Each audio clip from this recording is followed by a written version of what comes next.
Hi, it's Jen from tarotspirit.net. I probably shouldn't be plugging my website because it's really not at all ready. I have an ancient website I made like 14 years ago that totally needs to be redone, but hopefully in the next few months it'll be up and going. I do also have a Facebook page, Tarot Spirit, where I post these videos if you want to check it out. So I had a couple interesting questions from um, my friends last week about my posting. And the first one of them was, what is this reading about? Was it your reading for yourself? Was it for who was it for? Like what was the context of it? So these are really just very general, overall for anyone reading about some of the energies that um, we may be dealing with this week, in the upcoming week. So very general, very basic for everyone, just to check out. And then another fabulous question. I don't get tarot. What is tarot? So it's a fantastic question. I think a lot of people think the impression of tarot is fortune telling, along the lines of crystal balls and psychics and things like that. And for me, although I do like to kind of play with that, that's really not at all what tarot is for me. I use it as a tool for meditation, for really um, thought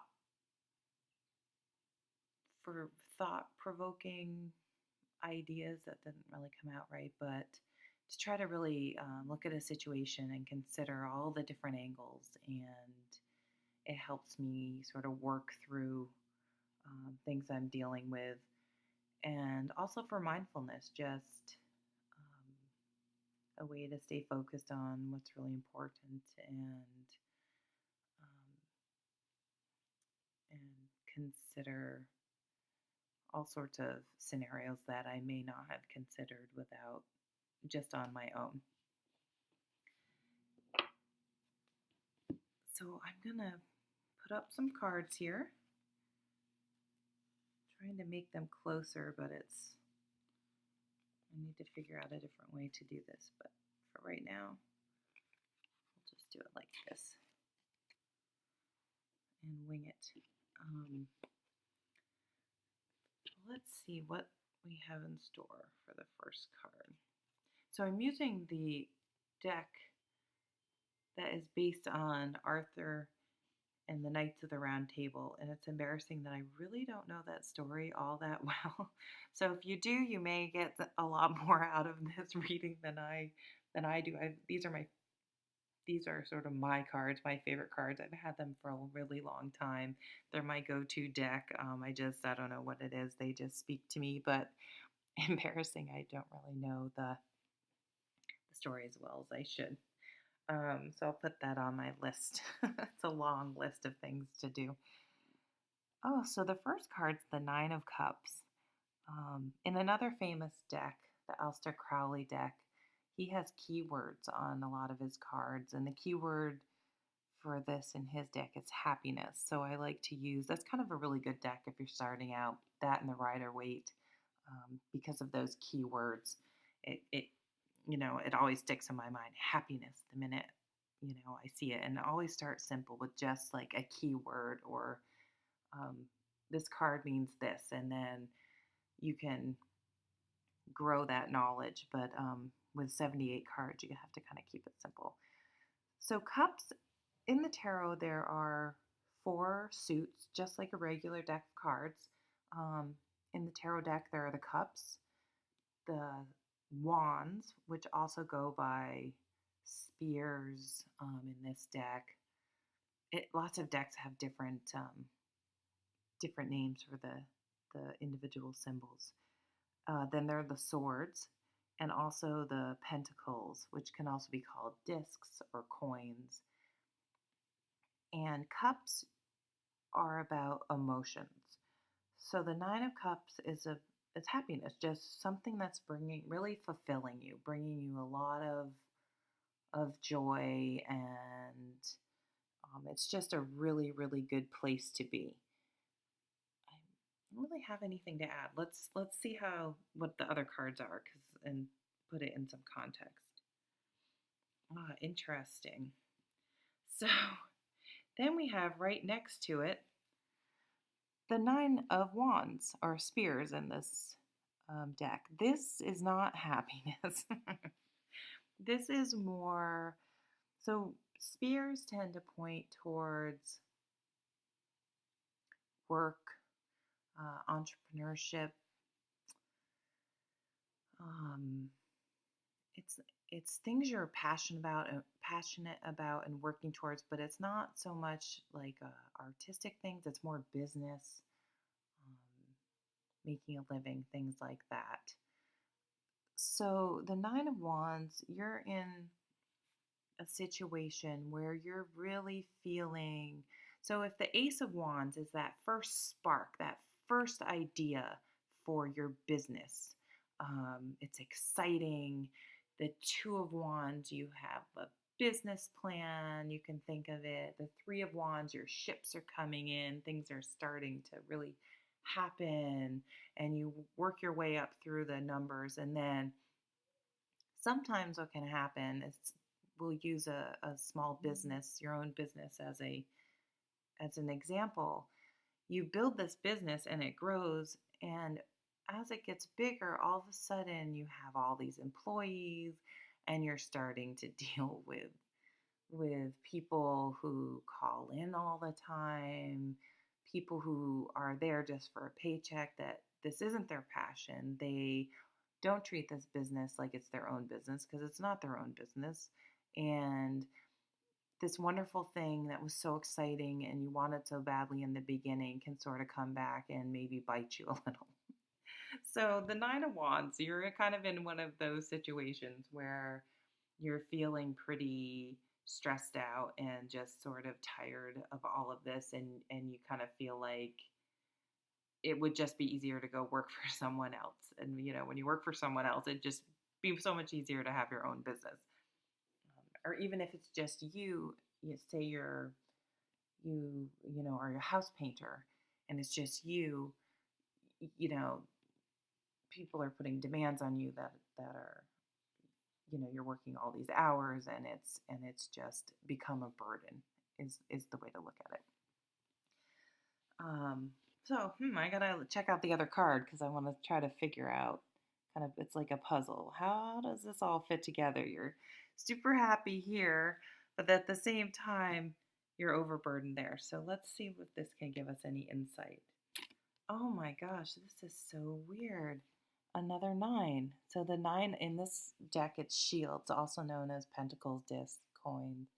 Then I'm not sure if I've ever, honestly, I don't know if I've ever had this happen. And I don't know numerology very well, but I'm dying to know what lots of nines mean.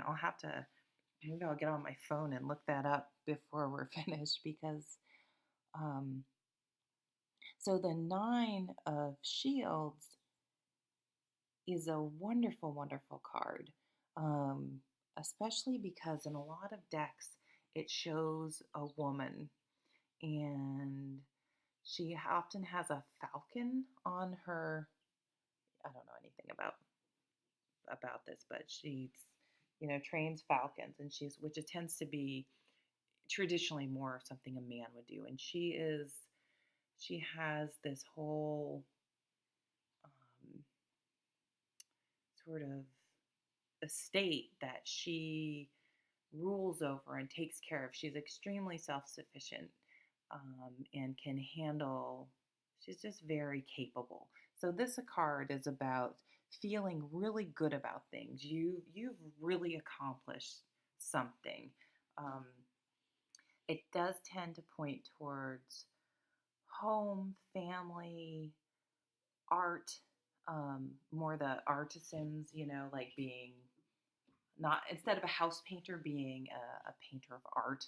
Not to put down someone who paints a house, but it's more of art than a trade. It's instead of someone that just frames, houses. This person makes fine furniture. Um, it's a craft. So this person has really gotten to a point in their life where as they go through from the ace, starting out learning how to do the most basic thing in whatever they love, um, they've gotten to a point in their life where they really have a lot of confidence because they've worked really hard to get where they are, and they deserve it. They put in the hours, um, and they put a lot of care and attention into everything they've done, and they're reaping those rewards.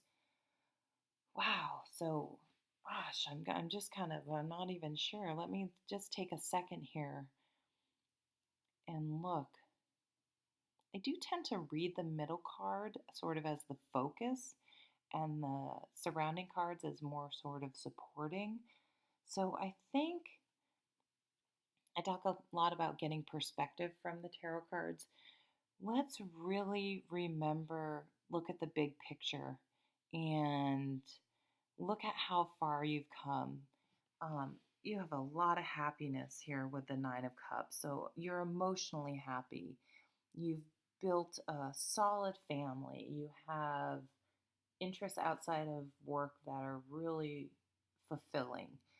Um, and so if one part of your life is sort of really getting you down, it's temporary. You know, the things things will not stay that way. You're extremely capable in other aspects of your life, and you're very successful. So this too shall pass. Just try to look at the big picture. Remember that not all aspects of your life are sort of crashed on the rocks, like the picture in this particular deck. It's temporary. You can get through it, and you have a lot of things to be thankful for and grateful for.